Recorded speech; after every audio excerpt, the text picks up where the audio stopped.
guys kayo naging ambassador for youth and on mga role models na to keep that or to maintain that quality of being constantly helpful towards may mga endeavors ka na or more on that it comes naturally?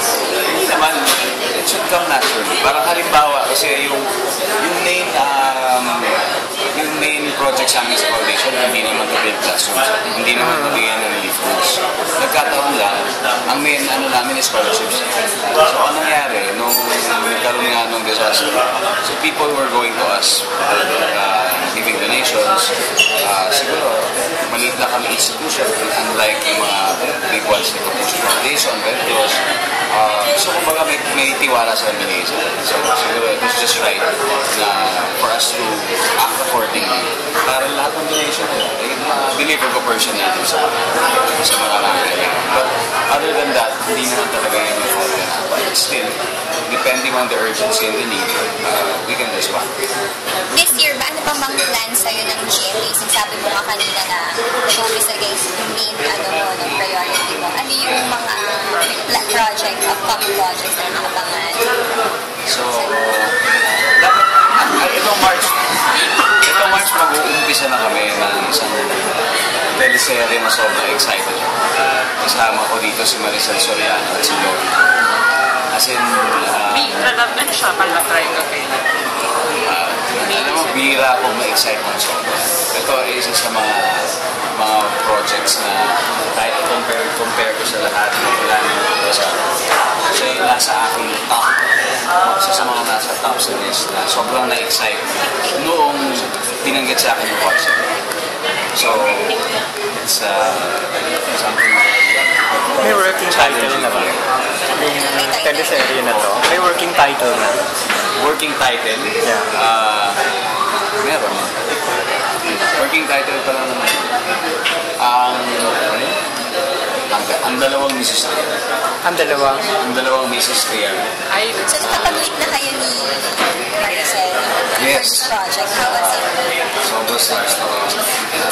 Alam mo naman si Miss Maricel Soriano. Ang lakas na natin yung presence niya. She's always, that bright star that she is wherever she is. So, kaya nagsasalita siya, natatameme nila ako parang, okay, wala na ako masabi. Talagang, kaya pala napakaraming tao na nakasabi. And kay Lovie? Si Lovie nakatrabaho ko siya sa Tik-Tik. And makakatrabaho ko siya ulit because we're already starting as one Chronicles Part 2. As one Chronicles Part 2. Kailan yan ang target date? Kasi Part 1 is Tik-Tik. So, as one Chronicles 2, we're gonna feature a different kind of aswang. It's the robots, the manananggal. Same Same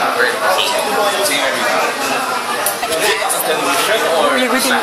Yes, it's continuation. We plan to make it a franchise, so it's a continuation of the first one. Is there. Maraming madadagdagan sa cast like si Lovie will be there. Isabel Dazo will also join us. Kailan may target date kayo? Release. Very, very late this year. for Metro Manila. Sabihin natin very, very late this year. How about Starship Mapa? Starship Mapa. Rom-com drama. Tuloy-tuloy talaga ang blessing. At nag-iipunan ka ba? I mean, other than wedding. Meron naman. Si Maria na lang tanongin namin bukas. Hindi ako naman yung ipon kumbaga. Sakto lang eh. Sa umalis lang. Comfortable living. Pero, ano lang talaga. Basta happy. Happy kasama mo sa happiness na. Punta na kayo sa Spain or something. Kailan lang. Matagal eh kasi... Manila. Hindi ka talaga. Hindi pilit.